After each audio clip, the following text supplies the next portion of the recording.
E aí, meu povo, tudo bom com vocês? Vamos aqui para a nossa aula de número 35 de Química, falando sobre entalpia e lei de Hess, beleza? Objetivos: compreender o que é entalpia e conceituar a lei de Hess, beleza?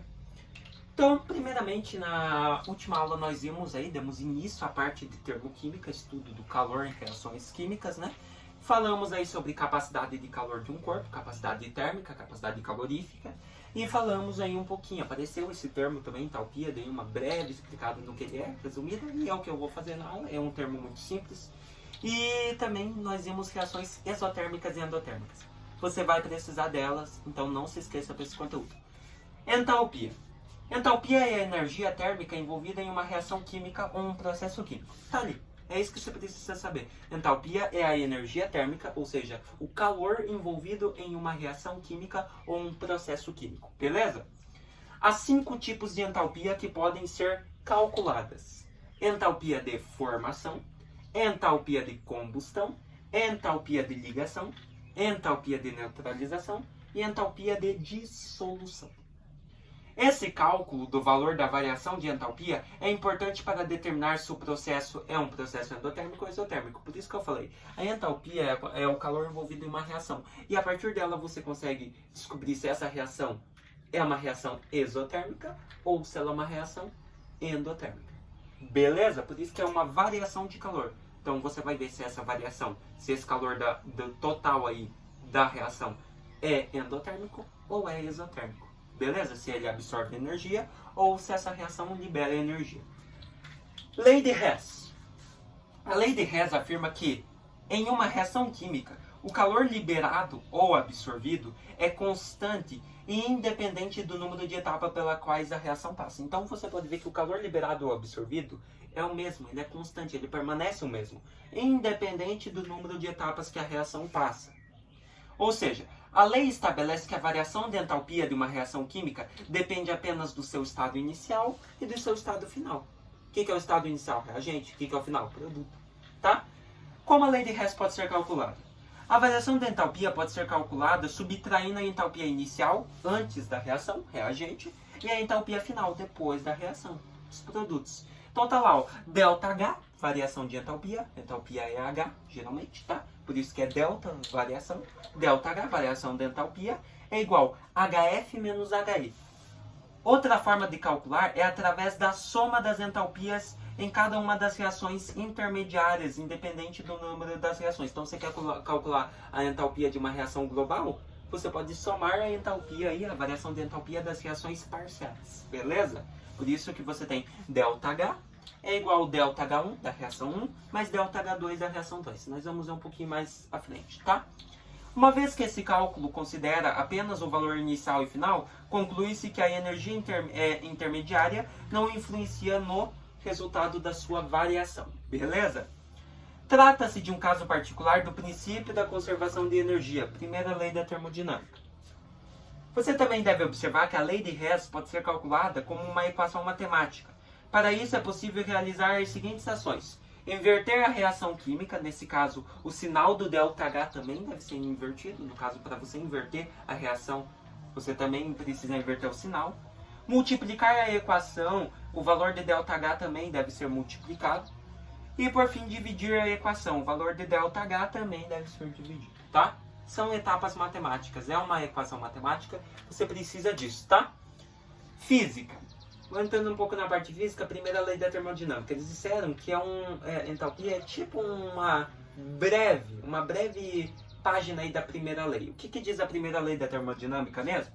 Primeira lei da termodinâmica, então, uma lei da conservação de energia, podendo ser enunciada: a variação de energia interna, ΔU, de um sistema, né? Então, variação de energia interna de um sistema, no caso da química, de uma reação, é expressa por meio da diferença entre a quantidade de calor Q, ou seja, o Q, que é trocada com o meio ambiente, e o trabalho W, realizado durante a transformação. Então, você tem que a variação de energia interna de um sistema, no caso da química da reação, é igual à quantidade de calor que é trocada entre o sistema, menos o trabalho que é realizado por essa reação.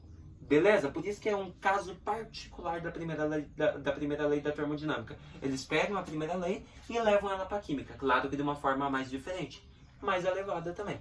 Então, olha lá. Considerando que a primeira lei da termodinâmica é dada por ΔU igual Q menos W, onde ΔU é a variação da energia interna do gás, Q é a energia transferida na forma de calor e W é o trabalho realizado, tá? A única coisa que muda na química é que a variação de energia seria igual à energia se for, no caso da reação global, a soma das energias das reações parciais, ou, se você quiser calcular só de uma reação química, ΔH seria igual à diferença entre a entalpia do reagente, do produto e do reagente. Beleza? Então, o antes e o depois da reação. Tá? Vamos ver um pouquinho mais aí. Cada entalpia tem a sua parte, tem como resolver e é muito fácil. Tá? Temos então entalpia de formação, de ligação. Nós vamos ver cada uma delas. Tá? Exercício. Com base nas variações de entalpia associadas a seguir, então você tem lá N2 mais 2O2 passando a ser 2NO2. Você tem que a entalpia dessa variação, a variação de entalpia dela, é 67,6 kJ. Observe que tem um mais na frente do 67,6. Então, uma reação endotérmica. Essa reação está absorvendo energia. Na segunda, N2 mais 2O2 passando a ser N2O4. A entalpia, a variação de entalpia, é de mais 9,6 kJ. Então, você observa que ambas, as duas, são reações endotérmicas, absorvem a energia. Pode-se prever que a variação de entalpia associada à reação de dimerização do NO2 será igual a... Lembre-se que a reação de dimerização do NO2 seria 2NO2 passando a ser 1N2O. Beleza? 1N2O4. Beleza? Qual que seria a variação de entalpia associada à reação global? Que é, no caso, a dimerização do NO2. Então, você pega aqui assim, ó. Primeiro passo, lembra como é uma fórmula matemática? Inverte a primeira equação. Isso porque o NO2 precisa passar para o lado dos reagentes, conforme a equação global, né? A reação de dimerização, de formação de NO2. Então, se ele está no reagente, ele, por obrigatório, tem que passar para o produto, né? Então, deixa eu ver aqui, calma aí. Ah, não, dimerização não é. Dimerização é quando o NO2 reage, né? Perdão, tô bloqueando. Então, se ele está no produto, ele tem que passar por reagente, tá? Ele tem que reagir e formar a reação no caso, tá? Por isso é dimerização de NO2. Confundir com formação. Deixa eu falar, tá? Então, você inverte, pois o NO2 precisa passar para o lado dos reagentes, conforme a equação global. Lembre-se que ao inverter a reação ΔH1, também inverte o sinal. Então, ó, a segunda equação é conservada, você só vai inverter a primeira. Então, a primeira estava assim, ó. Vou até escrever no quadro como que estava. Ó, voltando, a primeira estava N2 mais 2O2, passando a ser 2NO2. Então, o que aconteceu na reação? Você inverteu ela. O 2NO2, que era produto, passa por reagente, 2NO2. A partir disso, você teria a setinha, que indica, e para cá vêm os reagentes, que eram antigamente, né? N2 mais 2O2. Então, invertida a equação, inverte-se o sinal. Você tinha uma reação endotérmica, mais 67,6 kJ, né? Que é o que você tinha na primeira aqui, ó. Mais 67,6. Porém, como você inverteu a equação, inverte o sinal. Então, é menos 67,6. Então, agora você tem uma reação exotérmica. Liberação de energia. A segunda equação permanece a mesma. Ó, N2 mais 2O2 passando a ser N2O4. Fechou? Permaneceu a mesma reação. E, porventura, o sinal dela não muda, né? Era mais 9,6, continua sendo então uma reação endotérmica. Mais 9,6. Beleza? Ganhando energia. Passo 2. Observe que o N2 aparece nos produtos e reagentes. E o mesmo acontece com 2 mols de O2. Então você tem lá, você observa que 2 mols de O2 aparecem no reagente e depois aparece no produto. Então, assim eles podem ser calculados, podem ser cancelados. Então, sai daqui, sai daqui. O que você teria a partir de agora? Como você inverteu a equação, sobraria só 2NO2, passando a ser N2. Então agora você tem a equação global. Então o passo 3, você pode observar que chegamos à equação global, dimerização do NO2, né? 2NO2 passa a ser N2, gás nitrogênio. Agora devemos somar as reações, porque você já inverteu elas, já fez o processo, então você faz assim, ó. Como que eu faço mesmo? Lei de Hess, ΔH, variação de entalpia da reação global, é igual variação de entalpia da reação 1 mais variação de entalpia da reação 2. Então o que que você faz? ΔH é igual. Qual que é a variação de entalpia da reação 1? Lembre-se que era mais 67,6 kJ. Porém, você inverteu, então ficou no lugar que menos 67,6. Daí você pega mais, que é da fórmula. Qual que é a variação de entalpia da reação 2? Que não foi mudada, não foi invertida, permaneceu a mesma. Se você voltar ao slide, voltando aí para vocês também, ó, vocês vão ver que é 9,6 kJ, mais 9,6. Então, aqui no caso, você deixa só o mais e coloca o 9,6, beleza? Porque se você colocasse o mais do 9,6, todo mundo sabe, né? Mais com mais, então dá na mesma. Beleza? Então ficou menos 67,6, que é da reação que nós invertemos, a reação 1, mais o valor da variação de entalpia da reação 2, que não foi mexido, que permaneceu 9,6 kJ. Porém, agora você teria ΔH igual a, fazendo o cálculo, você teria menos 58 kJ. Beleza? Então, para o valor negativo de ΔH, também sabemos que é uma reação exotérmica. Então, você tinha as duas equações parciais, A1 e A2. Você teve que inverter a primeira, beleza? Para que, como as duas eram endotérmicas no processo, não pode, tem que ser um exotérmico ou endotérmico. Então, nós invertemos a primeira equação, pois é uma reação de dimerização do NO2. Ele vai ter que reagir para formar um produto. Portanto, nós tivemos que inverter a primeira equação. E invertemos o sinal também, ficando uma reação exotérmica. Ficou a segunda normal, endotérmica. Beleza? O que que aconteceu? Cancelamos os dois O2, 2 mols de O2 que tinha nas duas equações. Eles podem ser cancelados.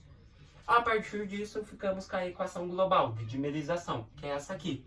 Daí, a partir disso, ele queria saber a variação de entalpia da reação global. Então, só utilizar a lei de Hess. Variação de entalpia da global é a soma da variação de entalpia das reações parciais, da que nós invertemos, e da equação 2, que permaneceu a mesma. Daí, colocamos os valores delas. Primeira lá, menos 67,6, e somamos com o valor da variação de entalpia da segunda reação, que era 9,6 kJ. Somando, deu o resultado da variação de entalpia, da variação de calor da reação global, dessa aqui, ó, que é de menos 58 kJ. E como esse menos está na frente, nós já sabemos que a reação global é uma reação exotérmica, ou seja, uma reação que libera calor. Beleza? Viu só como tudo se liga? Então, é esses passos que você deve saber. Não se esqueça que, como dito, é uma fórmula matemática. Você precisa seguir isso. Você precisa inverter. Se inverter, inverte o sinal da variação de entalpia. Utiliza a lei de Hess, soma e descobre a equação global antes, né? Óbvio. Beleza? Então, o que nós vimos hoje? Vimos o que é entalpia, que é o calor, a energia térmica envolvida em uma reação química. E vimos aí a lei de Hess. Não se esqueça que a lei de Hess, no caso de reações globais, é a soma das reações parciais. Por isso, ΔH é igual a ΔH1 mais ΔH2. Variação de entalpia das parciais somadas é a variação de entalpia da reação global. Porém, se você quiser calcular a variação de entalpia de uma única reação, sendo ela já global, ΔH seria igual entalpia dos reagentes, HR, mais entalpia dos produtos, HP. Beleza? A soma delas, entalpia da reação. Beleza? Isso no caso de uma reação. Como aqui eram duas, para daí chegar na global, utiliza essa. Como você quer calcular só a variação de entalpia em uma reação, essa aqui, reagente e produto. Vamos aprender essa aqui na próxima aula, falando sobre entalpia de formação e de combustão. Beleza? Mais uma vez, eu espero que vocês tenham gostado dessa aula, entendido esse conteúdinho aí, ele é meio abstrato, mas é muito fácil de se entender, tá bom? Só ir praticando e pegando o jeito. Até mais, galera. Até a próxima aula.